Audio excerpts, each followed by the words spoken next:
going to invite you to do three different things. The first thing is I want you to go to a high school and I want you to ask the principal for the English grade 12 exam, the math grade 12 exam, and the biology grade 12 exam. And I want you to write all three of these exams, one after the other. And then I want you to get somebody to mark them, and you have to get at least 80%. Okay. Now, the second thing I want you to do is I want you to do a handstand, but not just a handstand. I want you to walk up the stairs, and preferably a staircase that makes a U shape. And then the third thing I want you to do, I want you to go to the gym, and I want you to be really macho, and I want you to put 1,000 pounds on the bar or a bar, and I want you to lift that over your head. Now, of course, I'm inviting you to do things that are impossible or nearly impossible. Maybe you can be successful at these things, but likely not. So it's really the same thing when Jesus says for us to love each other in the gospel reading. You know, let's be honest, we haven't really done all that well with that commandment as a human race. You know, we look at war, we see famine, we see injustices, we see the destruction of our planet. That, you know, in other words, we're not caring for it. We see all these kinds of things happening, and it's simply because we are not loving each other. But so Jesus gives us a commandment that's actually impossible for us to live out by human standards. But, you know, through the grace of God, through the presence of God, we can love each other. And even, you know, in John 13:34, it says, love one another as Christ has loved us. You know, and so this takes it to another level because we have to love like Jesus. Remember, Jesus forgave people who crucified him and also showed them love and care.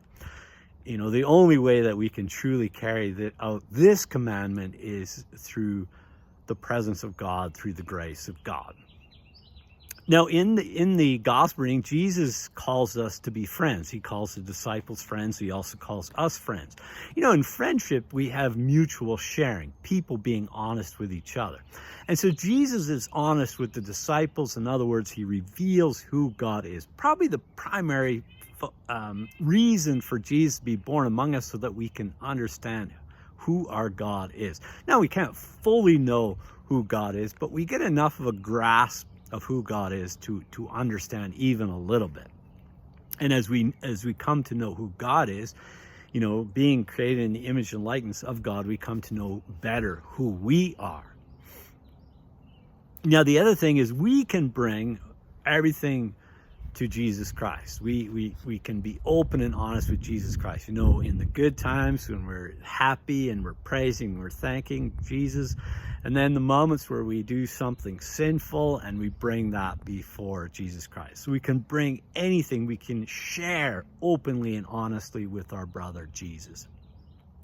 Now, in the first reading from the Acts of the Apostles, we have a very interesting situation. We have, you know, a centurion who's obviously a Gentile, wanted to be part of the faith. So Cornelius is desiring to be a part of this movement, this Christian movement. But it's interesting because Cornelius and his household received the Spirit even before baptism. Now, this reveals two things to us. The first thing, as Thomas Aquinas said, is baptism celebrates what already is. In other words, baptism celebrates the presence of the Spirit. And then the second thing is that God's grace extends beyond the sacraments. You know, and so, you know, we can clearly see the Spirit at work in people's lives who do not follow the Christian way of life. I mean, every time I go to Japan, I'm always so inspired by the politeness and the respect that the Japanese people show, you know, on the most part. Now, in the second reading, the first letter of John, we have the most bold statement when John says that God is love. Because what John is actually saying is that God is more than singular. Because in order for God to be love, or to say God is love, you know, God cannot just be singular, because how is there love within God? You know, if God is only Father, how is there love within God? And so the Father loves the Son, they share the Spirit. The Son loves the Spirit, they share that with the Father. And the Spirit loves the Father, and they share that with the Son. So we can see that within God there is love. This is the highest identity of who who our God is. And this is the way that we have to live our lives. I can fast from meat on Fridays. I can, avoid eating before I go to Mass. I can go to Mass every Sunday and maybe even on a Tuesday. But the most important thing I have to ask myself is, am I loving others? Am I loving myself?